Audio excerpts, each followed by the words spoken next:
on MUSKS.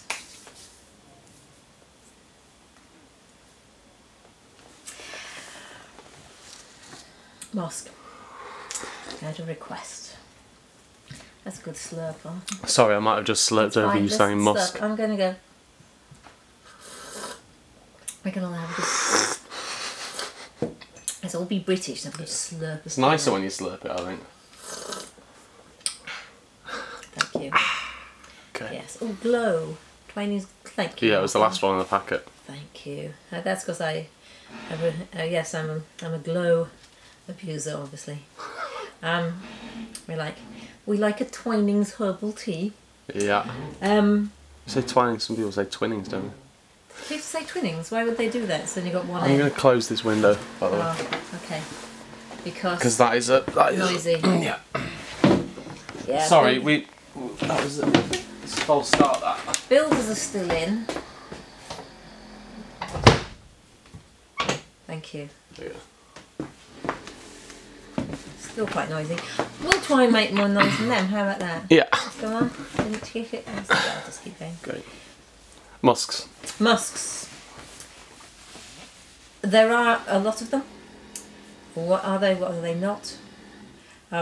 So originally, of course, they came from glands in goats' bottoms. Mm-hmm. So the musk deer, musk ox is, I do believe, species of goat, actually, endangered. Wow.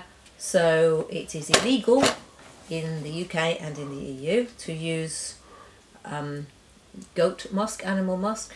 I can't see why anyone would want to carve up an animal just for the smell when you can get perfectly good synthetic ones, but there are people in this world who believe they want authenticity, and to get that they have to anyway break the law. I don't think that, and it's there have been synthetic musks around for 100 odd years, 150 years, and really we've been doing fine with those. Who discovered it was a good idea to cut up the back end of a goat and make a tincture out of it and stick it in a perfume? Lost to history. But even, you know, my favourite book, well, one of my many favourite books, Poucher. First, my edition's 1959, I think. They're still talking about using tinctures of musk. It wasn't banned then. So, do these things just have lovely smelling farts? Is that what it is? It's not quite that bit of their bottom. It's right. Either side of the anus. They have these pods, which they're called, which emit a pleasant waft in order to let other goats know that they're inviting them out to dinner. It's goat pheromones. Yeah, it's well, they're not even pheromones. They're aromas. Goat aromas. Because things about. Okay, so we have a slight detour on pheromones. Your pheromone talk is always fascinating. You've heard it before. No, we were talking about it last week though, weren't we? 'Cause, no, I don't think you were. We're not? Okay. No. Oh, we were. You weren't here. Yeah, right. Let's do it now. I think that people at home would be interested to hear this. They're pheromones, so they're actually they're like a light switch. If one moth switches on its pheromones, the other moths they're straight to it. There is no decision making. It's like the Borg or something. You've turned on this switch and off they go. There's no decision. It's not, oh, that smells attractive, I'll go that way. It's just, it's on or it's off. Yeah. And the pheromones which are for sale are on eBay, which are all over. I got sucked into that bit of eBay. That's right, that was what it was. Actually Hedione is being sold as an aphrodisiac. Untitled Super is down as a pheromone. It's just not. They're just not. They just smell nice. Yeah. There is nothing that can make humans irresistible, except maybe a smile. But they're not, and yet they're marketed and sold as something which was going to make you irresistible, and they don't work. So do pheromones not exist in anything other than an insect? No, actually, no. There are some others. There's a pig pheromone, and the pig pheromone is the one that's mostly for sale on eBay. So it is a pheromone, but you're just going to be attracting pigs. Yeah, exactly. Never walk past a pig farm if you're spraying this stuff on it, and you're going to be irresistible. But I mean, the most interesting thing about it is that if people think they're attractive, they usually, as long as they're not, you know, horrendously narcissistic, unbearable, but if they just put like, this is going to make it smell good, you know, it's like putting Lynx on. Yeah. It just makes you think, well, I smell great. Yeah. And there's something about that thing which is like, I smell great, right, I'm out there. Yeah. That makes it a bit more fun to be around some of the time. Yeah. And that's the only way it works. But never walk past a pig farm because it only works on boars. And this is stuff that actually gets sprayed onto female pigs. So, you know, imagine. Yeah. I mean, yes, it attracts boars. Don't put it on. Spelling, but yeah, no. I mean, there are animal pheromones. Dr. Tristram. Damn it. This is. I follow him on Twitter. He's this lovely man who has written a book about it, and I've heard him talk. And he's Wyatt, Dr. Tristram Wyatt. Yeah, he's really good fun, and he's written a book about it and about how this belief came into being that there is this thing that works for humans. But humans had a pheromone detector, which was, I'm pointing here because it was about there. And they still have a vestigial one. It's still there, but it's not connected to anything. So, wow. So you know, spend your 25 quid on a 10ml vial of something, but no, don't. But it's one of those things that when that conversation comes up in you know, passing conversation, when things turn to perfume, people talk about pheromones, and you go, they don't exist really in humans. You know, they're not really a thing. Yeah. You're met with, yes, they do. Yeah. You go, no, they don't. No. They don't. And actually, nothing I say now will convince you. No, it's just marketing, isn't it? It's the power of marketing. Exactly. Again. Once somebody has decided that it is, and they're talked about a lot, and you know, people saying that Untitled Super is a pheromone. It's just. I wonder if Elon Musk will be able to with his Neuralink new company thing, he'll be able to link up the pheromone thing to your brain. Well, it's funny actually being called Musk, isn't it? Elon, the subject Musk. of today's is a walking pheromone. No, that's just his wallet.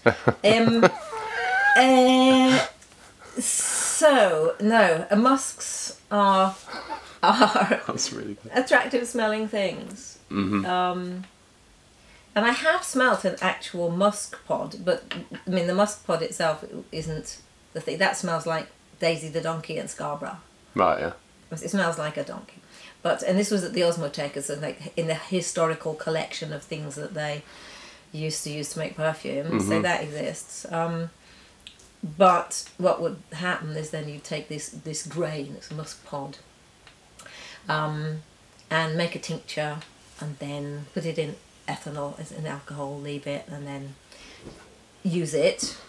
But very expensive, and using synthetic musks has made the world a more accessible place perfume-wise. Mm-hmm.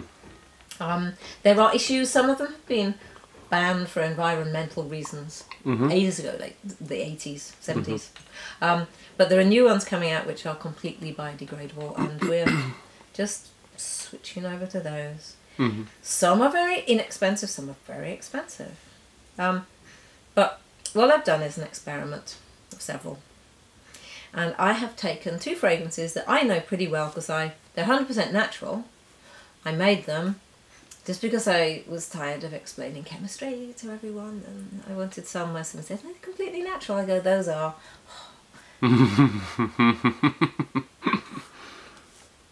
That. But I use them in yoga, and so I'm very familiar with the smell. And so what I've done is I've taken those and I have put them with different musks to see how they behave, because what people ask me is which ones ought they to be using, why are there so many, do they need more than one? I'm not sure we'll answer all of those questions today, but first of all I'm going to give you a fragrance with no musk in it, and this is called Orange Sunset Peace. I know it well. Yeah, and I use this in yoga classes in the evening when I need to do standing poses, but I feel as if I'm too tired to do standing poses. But somehow you put this in the room, it's like, okay, warrior 2, bring it on.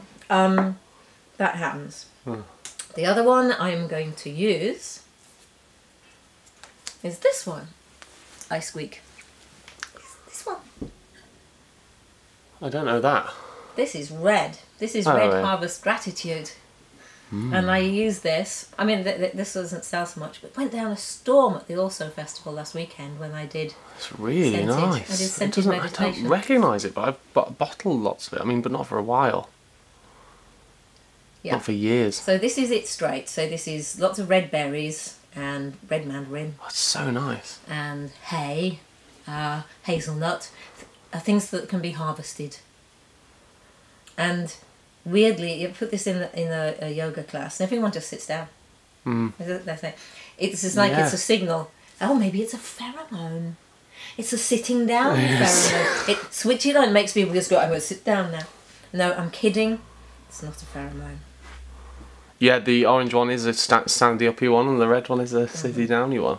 You know how we definitely were talking last week about causation and correlation? Yeah. That, well, there's a thing on eBay, Hedione, which is not a musk. Some people think it's a musk because you can use it in big quantities, but it doesn't. That's not what makes something a musk. Methyl dihydrojasminate has the effect of making things smell fresh and light and lovely. Well, that's being sold by itself on eBay. You can buy bottles of Hedione, and it says that it's an aphrodisiac. And the reason it says that is because there was somebody did a survey that said that all the best-selling men's fragrances that women find most attractive have Hedione in. Right. Correlation. And so they turned around, tried to turn it into causation, and said, aha, that must mean that Hedione is an aphrodisiac. Like, no, there is no link. The only link is that every fragrance has Hedione in, almost. So if you pick the top 10 most attractive fragrances, they're most likely to have Hedione in them. And that's the reason that it's in there, not... Anyway. I think at some point in history, everything on the planet has been an aphrodisiac. To some culture food somewhere. basically is, because if you're half starved, you really don't like the idea. Yeah, well, exactly. I mean, every food stuff, you just have to find the right culture who at some point in their history have made it an aphrodisiac. Or there's been a shopkeeper somewhere going, ew, eat the broccoli. It's an aphrodisiac. Yeah. Yeah. Marketing again. So, what I've done is experiments. You mentioned that Hedione isn't a musk. What does make something a musk? It's partly the smell and it's partly the structure. I think we'll just get Harry in to talk about chemistry again. But a lot of lactones are musks, and musks are lactones. That's many of them. They tend to be identified if somebody's named them with an "ide" on the end. then you go, oh wait, that one's a musk. So okay. But they mostly smell. You know how I describe them: freshly washed, fluffy bunnies. Not all of them, but and it's a laundry smell because. It's not that laundry smells of musks naturally, it's that... They just whack them all in the laundry washing section. powder. Yeah. And often when people smell some of them, they'll just go, oh, Body Shop White Musk. Like, that's the thing. So the first one I started using was Fixolide because I got an account with Sigma Aldrich before any of the other... chemistry companies, any of the other suppliers were talking to me, and Sigma Aldrich said, yeah, we'll sell to you. What do you want? So I just looked up on their site Musk, and Fixolide dropped up, and I thought, oh, I'll have that one. I haven't actually done that one separately, but I've got some separate and I've got some that are in the experiments. I'm going to dip, that's a straight one, I've used that one. And I am going to say now that I think it is not possible to learn your materials well without doing lots of little experiments like this, which are, I have a few here. And some students have said to me, but, this is too expensive. I'm going to need a lot of bottles, and I'm going to need a lot of materials. I'm going to need, and how big should my experiments be? These are just 2 grams each. 1 gram of the fragrance, and 1 gram, something again, 1 gram of the musk, each at 10% strength. So there is really no way around it. It's a bit like, I want to be I want to be a horse rider, but I can't really afford to ride a horse. It's one of those expensive hobbies. So yeah, if you want to learn them, you're going to have to get a lot of bottles, and you're going to have to do a lot of experiments. This one is orange with, I'm going to write P, OWP, Alp, orange with pentadecalactone. So you had orange itself. This is like recognisably the orange. Yeah. So the orange to me smells of and with the musk smells which doesn't help anyone who doesn't hear scents in music, but what they tend to do is round things off and calm them down a bit. It's made the orange furry. Not in a sort of mouldy kind of not way. in like a kiwi, like as if the orange has become sort of a peachy. Yeah. But it's lovely. In a and generally what musks, I overdid that one. What musks do is make something which is 100% naturals like that last much longer. And so this is red with pentadecalactone. Last longer and feel softer. Yeah. It smells sort of clearer, I think, with the red's a very dense really does. fragrance, I think. So interesting that, considering it's more materials on a strip, you know, because there's one extra material. What it's done is it doesn't feel like you've increased the materials. It actually feels like you've just it feels more like one material. I was going to say cohesive, but exactly what you just said. Yes, all the naturals by themselves with so many hundreds of molecules in each one, and particularly it smells quite sparky. I think I put pink peppercorns in this one as well, so it is quite a sparky. There's a lot going on in red by itself, and this one just feels a bit like, oh my god, I'm going to be calm now and do the same thing. It does. It's like a so. Omega pentadecalactone, also known as exaltalide, that's what that's done. Now we would be here all day, and I would have been there all morning doing all the experiments, so I didn't. But I did one with Velvione. Now, Velvione. Why would you not use Velvione all the time? Well,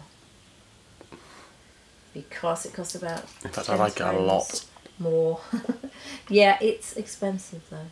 That's why I put them in the order of what I've done. So, okay, yeah, Velvione is one of those musks that makes itself a little bit more present in a fragrance. In fact, it's been used just as a fragrance by itself for Velvione by Helmut Lang.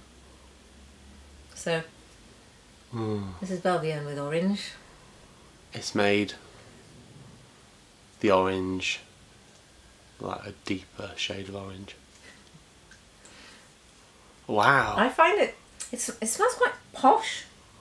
It does. It's yeah, like, it does.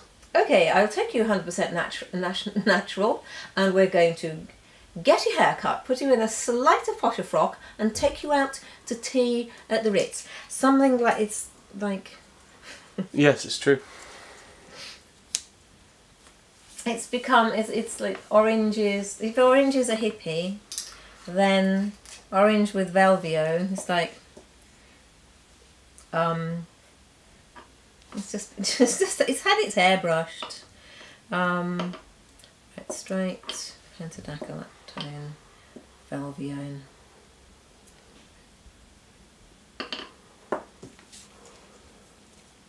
And it's not necessarily that you have to use these particular ones, but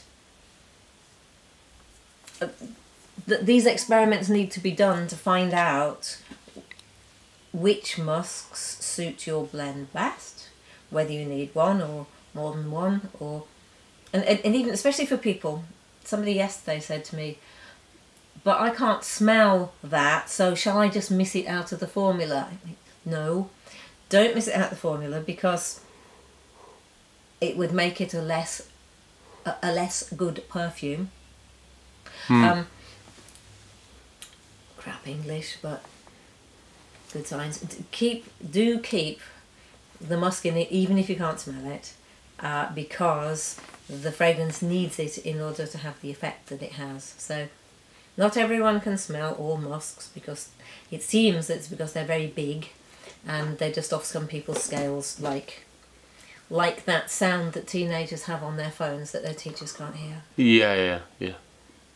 And also what it is that, you know, regardless of whether you can smell it or not, there's a lesson in a saying in painting, which is colour affects surrounding colour. It's like everything is context. So what it will add is some context that might change the smell of something else in your... So, and the other thing, which we won't sit around to do, of course, is be to come back tomorrow morning and see which ones are still there and how they smell. So we're smelling them now, but the test would then be to go away and smell them 10 minutes later, smell them half an hour later, smell them an hour, 2 hours, and come back 8 hours and see what the endurance is. You can also do the thing where you are like, actually, how far in do I have to bring it in order to be able to smell it? So you get how far it projects, how long it lasts. I attempted to turn that. There we go. Yes, finally you got it. Yeah, I've got it. It projects very well. So the other two experiments I did, I have a blend which I use a lot just as standard, and it's equal quantities: ethylene brassylate, fixolide and galaxolide at 50% in IPM, I think, possibly DPG, can't remember. But there's no point remembering everything you can look up. That would be the fifth rule of our rules of things to do in perfume. You don't have to remember everything you can look up. But sometimes they just stick after multiple repetitions, like your times tables.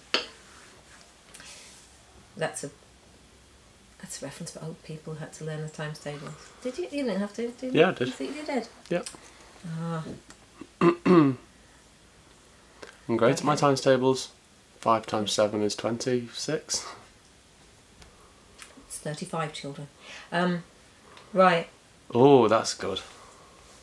Okay, so why would you use more than one musk? Well, for reasons that, like we're saying, not everyone can smell all of them. Plus they do slightly different things. And one of them might be better at being a fixative, holding it in place for longer. Maybe a nice sticky musk that hangs around. And things stick to it like Velcro and don't fly off quite so quickly. and another one might be a bit more kind of a bright shiny musk. You sort of have to. What is this that I'm smelling? This is orange with ethylene brassylate, with that mix, fixolide, yeah. and galaxolide. Yeah, it's just great. 3 times musk mix. I mean, it's not expensive. That Velvione is. Omega pentadegalactone isn't. Although I mean, some of these are not restricted because they're fine for the environment, they're fine for the skin, they're not sensitizers. There's no reason not to. This is great. I mean, you could sell this. Obviously, you could sell anything if someone was willing to buy it. But yeah, so what I did was I sold the orange and the red by themselves, and then I created those alpha and beta, which were blends of synthetics for people to mix with them in order to show that they would last longer and project further if you also use the synthetics. But nobody was particularly interested in me giving them a chemistry lesson in perfumery. Now this one with the 3 in for me so far is the most exuberant of all of them, if that's a thing. I mean, it's travelled away from the literal orange, because the orange smelt by itself smells like I'm whacking my nose into a bowl of oranges. This one, it sort of has taken a slight journey down abstract avenue and has left the fruit bowl. It remembers the fruit bowl, but now it's something else completely. Do you know what I mean? Yes. Yes, it's like it's put its coat on and gone for a stroll. Yeah. Very nice. Very nice. And this is red with the same 3 musks. Oh yes. Yes.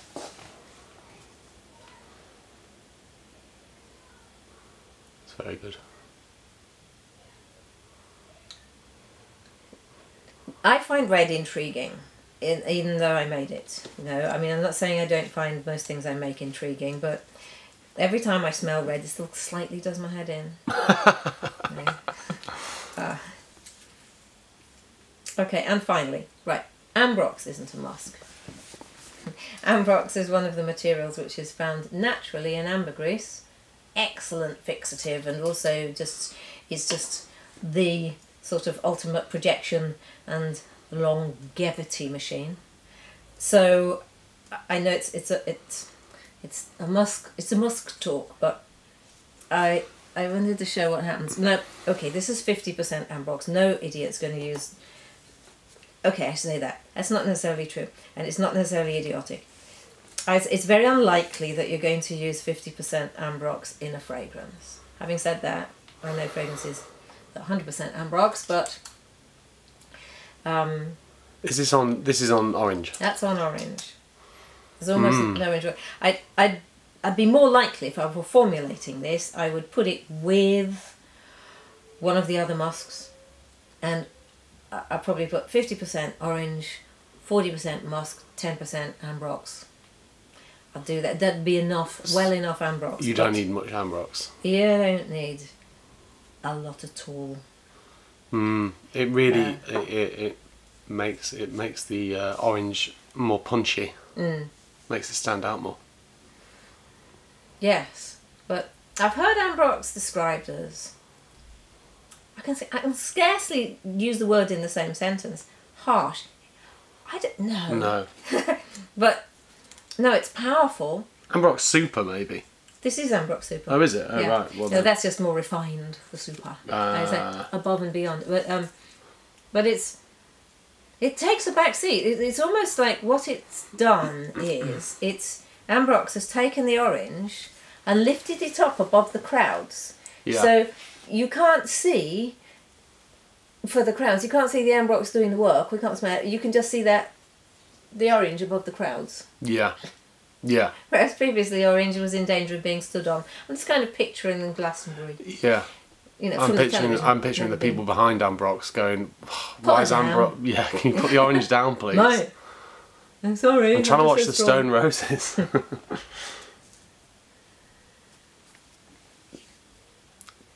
Okay, ready? Yeah, red with Ambrox. Mmm. It's interesting. I'll tell you what it is. You know when you go nose blind. Yeah. So what had happened with the first one was obviously first time I smelled orange and red. I could smell it really clearly, and then as we went through them, slowly the orange and the red started diminishing and letting the other things take hold. What Ambrox has done is it's made me smell red and orange again. Mhm. You know, now I'm smelling it again, and I'm going, oh, that's what I smelled before I went slightly nose blind. Mhm. And now you raise a good point here, because we've now smelt 10 different things straight on, and with nose blindness, I think it works a little bit like training for a marathon. mm-hmm. In that, if you do this for a living, and your brain it doesn't switch off so much, because your brain goes, I know, mate, this is your job, so we're just going to stay on. Mm-hmm. And if it's relatively quiet and calm, like it is, us here, and the drilling stopped for now. Way to make the drilling start. But you can smell for longer. Mm. If this place, it's one of the reasons that I'm quite enjoying the quietness from our workshops, is that when this place is full of people all having a lovely day out and chatting with each other, sometimes somebody says to me, smell that, I get nothing. Mm-hmm. Because my brain's going, yes, but that person over there wants this doing, and that's happening that, and it doesn't have the space to listen for the aroma. Well, you know that volume affects smell. The volume of sound, right? That's why your smell on planes is so vastly diminished, and your taste as well. It's not to do with like the air pressure or anything like that. It's to do with the noise, the constant background noise. Yeah, the vibration. The vibration, yeah. Well, of course, I mean that's what noise is, and it yeah, some of it is some. Anyway, but it's still a vibration, isn't it? Yeah. Still waves, but that's it. Is that it gets in the way of your olfactory and your taste stuff. The taste, weirdly enough, is still working.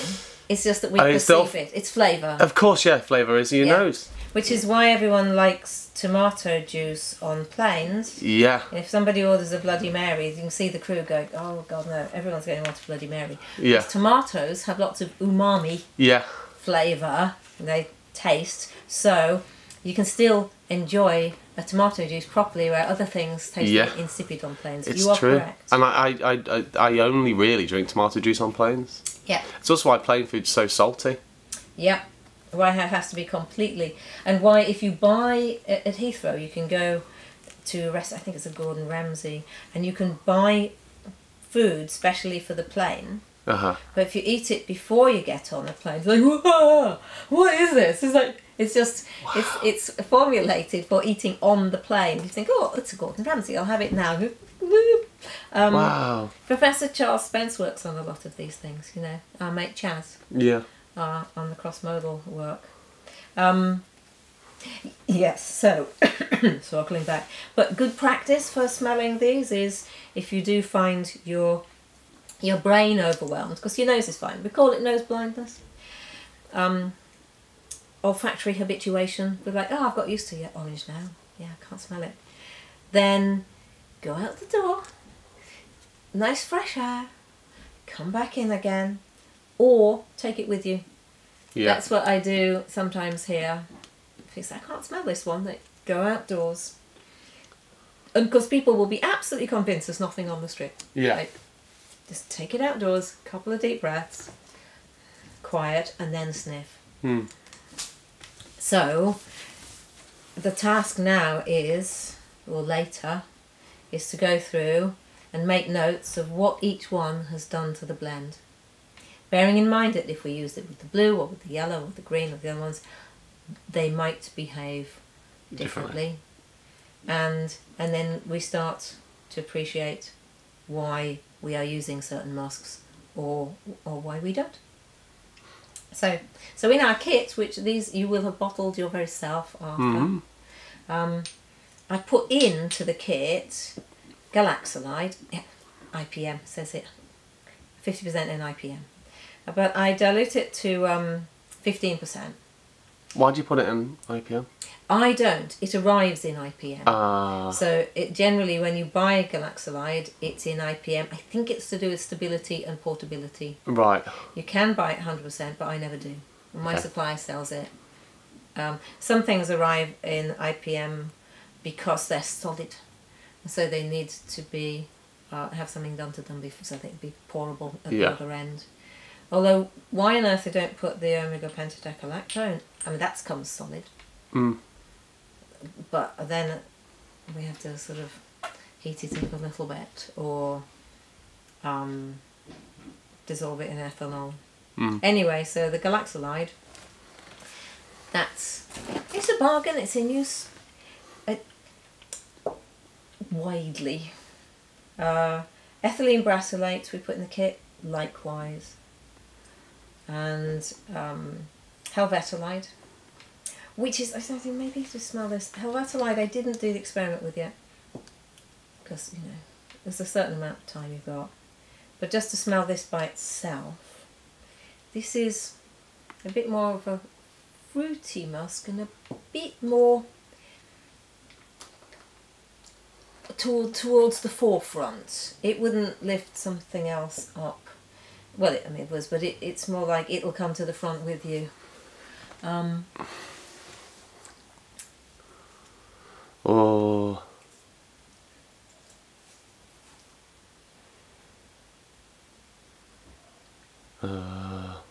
That's Now, so some people nice. say they think it smells like of pears. Oh, I love it. Helvetolide. Yeah. Oh, it's so good. It is. They are very comforting things, aren't they? It smells like coumarin to me, that. I'm getting where you're coming from there. Oh, it's so good. It's a very addictive thing. It feels like it evokes a more physical response to me. That does. It's less like, oh, that's nice, and more like, oh. Oh, that's. Like, I need to smell it again. A little bit of that in every fragrance would be a good you thing. do like your single aroma chemicals, and that I like your response to them. But it's quite individual, this one, as they go. Remind me which one that one is? Helvetolide. Helvetolide, that's it, yeah. There's I've never thought this about Helvetolide before. Maybe because I've never smelled it on a strip. Bottling it. You've been busy just putting it in a bottle. Maybe I've never given it space. Yeah, you've generally just been lining them up and filling them as fast as you possibly can, and not sitting down going, let's take time. Yeah. Wow. So. That's seriously nice. And what else have we got? So I've got the good old Aurelion, which is the one that it smells like old books, but not the vanilla side of old books. It smells more like old books that haven't been stored all that well.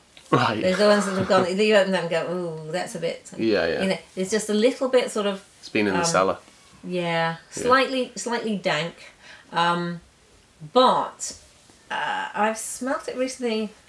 It was diluted down.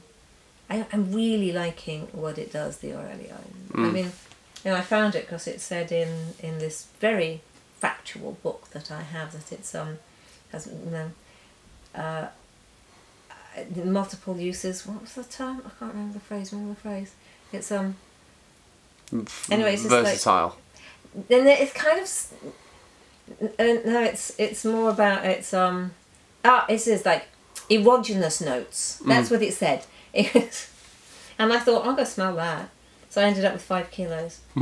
But so Aurelion, I'd never heard of it before until I read the book about it. I was reading a whole lot about musks, and I got to have that.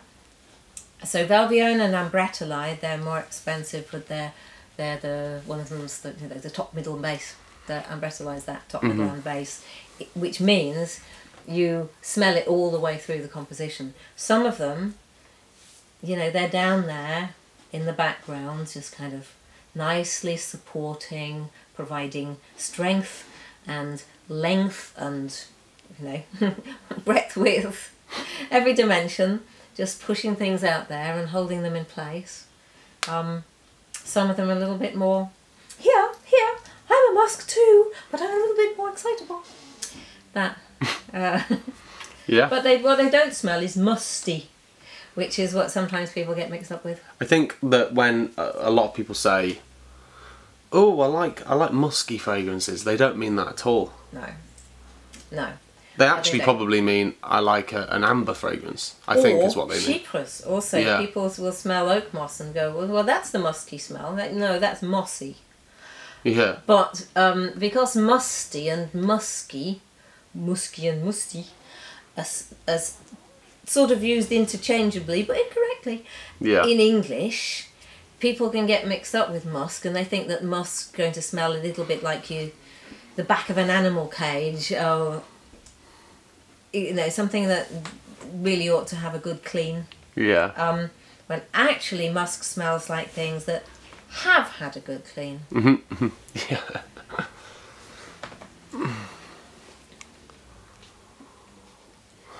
Oh, that's subtle for me. Yeah, because we've been smelling all of these. This is like, where's it gone? But this is ethylene brassylate. So it's actually one of the sort of best, well, most used, best loved. It's out there because it's quite powerful. It's long lasting. But we've got it in the ethylene brassylate fixolide galaxolide blend, but not by itself. Smells great with helvetolide.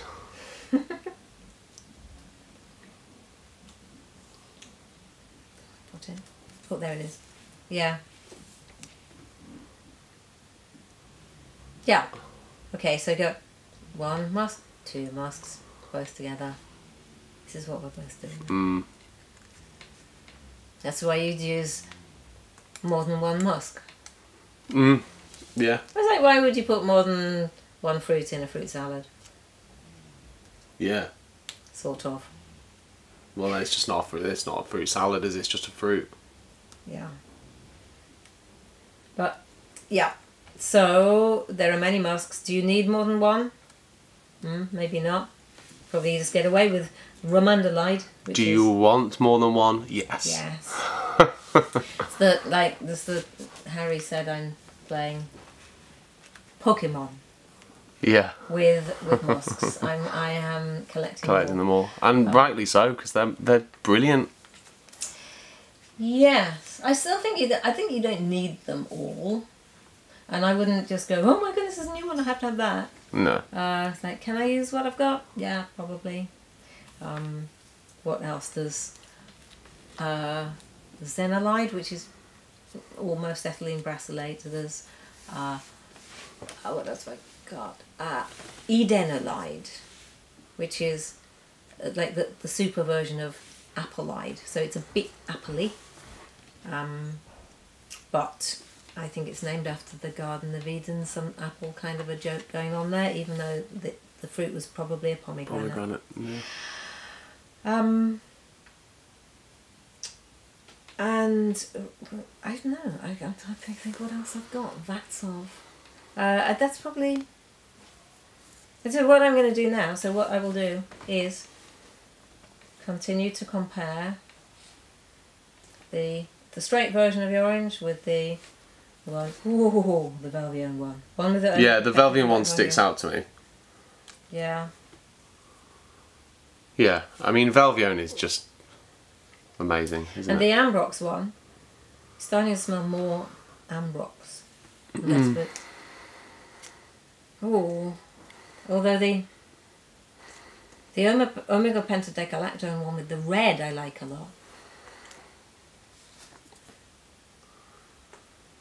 The one with the ethylene brassylate, fixolide and galaxolide with the red. Yeah. Is you get less red. Even though it's the same quantity, musk compared with the perfume, the original red, and it's divided into 3. You're right, that's so interesting. There's the same amount of red in it, but there's... Yes, but... You perceive less of it. But it might last longer, and then we'll have to come back to that and see what happens. Red with Ambrox Super is very nice. That's worked very well. Yes. There are some in red, not in orange, but in red there are some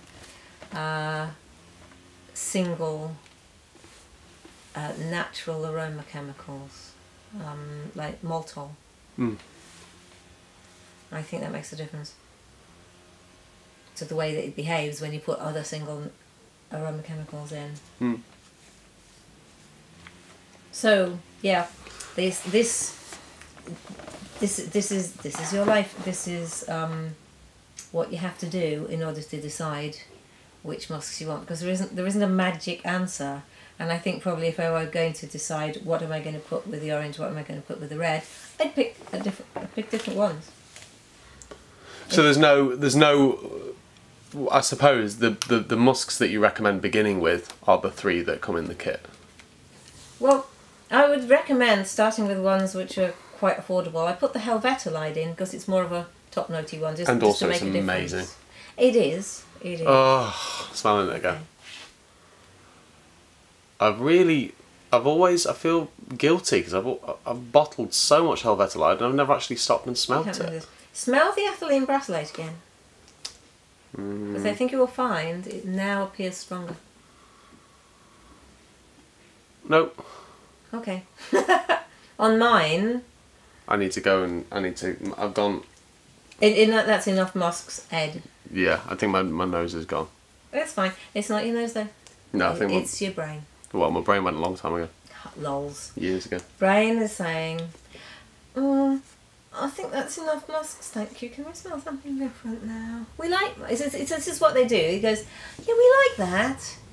But is there anything out there that could cause me harm? Yeah. So, yeah. Whereas me, it's more like, I need to keep smelling these things, otherwise...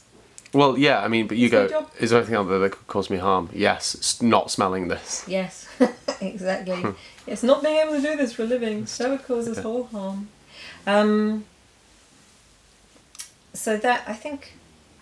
That'll do, won't it? That'll do. That's the point. There is no magic answer. You need to do a lot of experiments.